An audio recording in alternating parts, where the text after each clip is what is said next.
Good afternoon to everyone, wherever you're watching Channels Television at this time. We're live to you from Lagos, Nigeria's financial capital. I am Bosin Omofai. Coming up, Anglo-American Platinum to cut 85,000 or about 60% of its workers after the next several years as part of a sweeping restructuring, a drastic response to the prolonged slump in raw materials prices. And 10 Eurozone countries reach a compromise on some aspects of a harmonized tax on financial transactions and will give themselves until the middle of 2016 to reach a deal on the remaining issues. Plus, the International Finance Corporation partners Alton to boost renewable energy supply and energy security in Nigeria. Now you have the details of the programming here for the next 30 minutes. Anglo-American Platinum shares being nosediving since yesterday when the bellwether, worth about $5 billion, plans to cut 85,000 jobs over the next several years. That forms part of a sweeping restructuring, a drastic response by one of the world's biggest and oldest mining companies to the prolonged slump in prices of commodities in 2015. The plan from the London-based company, which is listed on the London Stock Exchange and, of course, the JSE in South Africa, which has large operations in Chile, Australia, and South Africa, includes asset sales, layoff of workers, and job destructions, and the suspension of dividend payments to shareholders. The chief executive, Mark Cutifani, says that Anglo-American Platinum, founded in 1917 by mining mogul Ernest Oppenheimer, will be a very different company after it follows through on the restructuring plan. The moves, which the company called radical, mark one of the forceful responses from a major mining company to a relentless plunge in commodities, slackening demand from China, even as miners ramp up production, which has weighed heavily on the prices of nearly every commodity from copper and iron ore to coal, all of which Anglo-American Platinum produces. And as we speak right now, the shares of Anglo-American has been down. It fell 12% yesterday. The rest of the mining sector has been in the red today, this Wednesday. The FTSE 350 mining index on the London Stock Exchange down 2.8% today.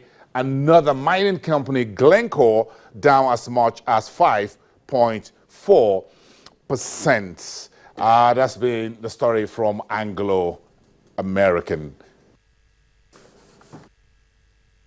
Let's continue that story, one of the biggest story there from the mining company Anglo Platinum. We'll talk about that later. But let's step into Europe, where 10 Eurozone countries have reached a compromise, some sort of compromise, on some aspects of a harmonized tax on financial transactions, and will give themselves until the middle of next year to reach a deal on the remaining issues, including the rates.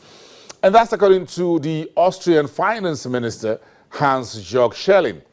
Talks on a financial transaction tax, or FTT, which is to recover some of the public money used to support banks, curb speculative trading, and unify similar levies already charged in several EU countries have been dragging on since 2011. It's alive again. Today, we have received a compromise regarding the technical measures and for what it will be used, and in which territorial areas and what will be taxed. There is an agreement with 10 countries. Estonia has withdrawn from the cooperation, but not indefinitely, but is considering whether they will join in for the final version. The next step is that we create the framework at a technical level to make the financial financial transaction tax implementable. One of the questions is, how big will the levy be?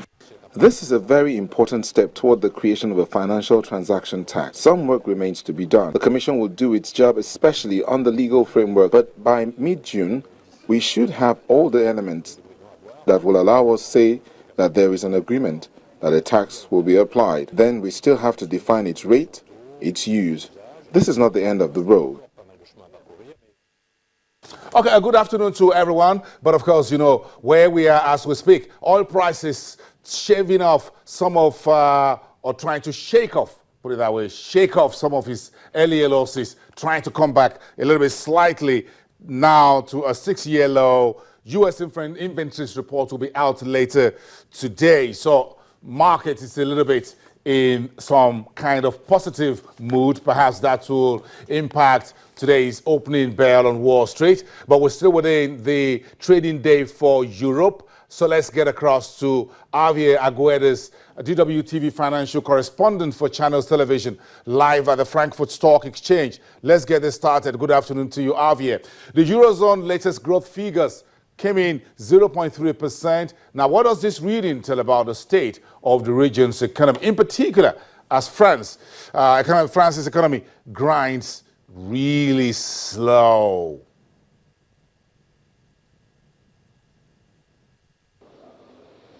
That's correct. It is quite slow, and if we take a look at the numbers for the Eurozone in general, well, the truth is that there is no surprise there. We knew that this was coming, and we knew that it would be similar to what we saw last month. So what we said last month is still valid. The growth figures for the Eurozone are not really impressive, especially considering the billions of euros that are being pumped into the economy every month in order to make it work. And we still don't see those results in almost any of the indicators that would allow us to do so. And that is the case for the region in general. Now, if we take a look at France specifically, well, the growth rate there, at least it's growth, that's perhaps the positive news, because it has been a country that has been struggling with its economic growth. But on the other hand, we know that there are some tangible effects on the Paris attacks in the economy. We know that the tourism industry, for example, is suffering. We know that the most important airline, Air France, KLM, is suffering the consequences of the attacks. And that is something that is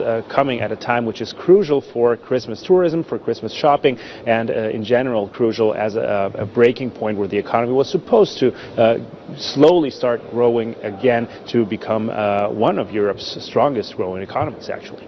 The retail sales season. Let's stick with the economy there. The UK, another big economy in Europe, just reported disappointing retail sales, buffeted by the Paris terror scare in London and all that, and weak emerging market demand. Is the UK's Eurexit still a likelihood? Is it still likely that the UK will exit the Eurozone?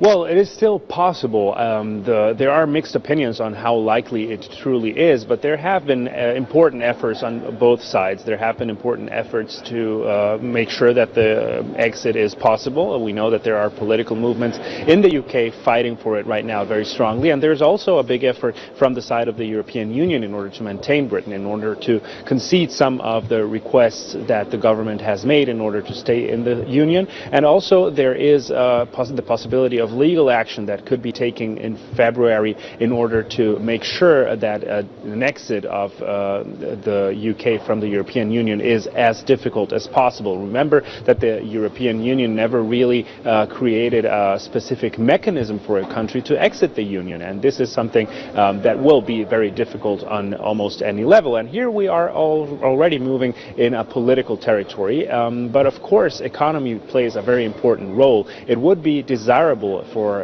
the European Union to stay together, that the economy works well both in the UK and in the European Union in general, because we know that when there's difficult economic times for any country, well, political decisions that are against the status quo are always easier to get through, and that is why that will play a decisive role. The retail sales are possibly not as worrying if we consider them as one of many factors of the economy there, which is actually doing well. But of course, it is possible that we will see better retail figures after the December shopping. Javier, let's end this way. It looks like a number of negative news. No thanks to Anglo American Platinum coming in yesterday with that very strong restructuring, no cash dividend payments to shareholders. He's going to cut about 60% of his job and things like that. Are there any positive news on the market this Wednesday?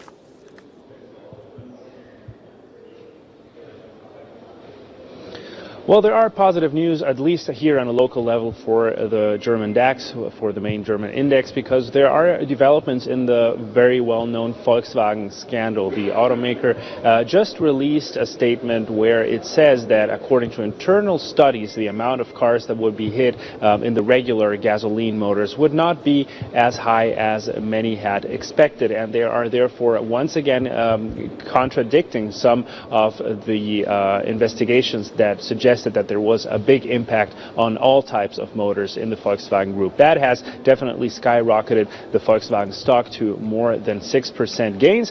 On the other hand, we know now that the courts in the United States will proceed against Volkswagen. That is going to happen in California. We know that California is very protective of environmental rulings, and that is something that could be seen as a backlash for the company. But on the other hand, remember that investors really just want to have certainty on how big the impact is going to be for Volkswagen. So all in all, that is perhaps the only very positive piece of news that we have so far on this trading session. As you mentioned, the oil price decline and the commodities in trouble is something that is weighing in the market. So despite the positive news, well, the overall ambience here is not really good. Back over to you.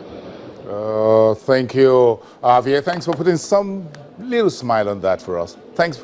Have a good day. Javier Agueda, DWTV financial correspondent for Channels Television at the Frankfurt Stock Exchange. When we come back, the International Finance Corporation is in bed with two other organizations to increase solar energy, what you call the Nigeria's energy mix. We heard about that from the IFC country director in Nigeria. Essie will be on to us after the break. Stick around.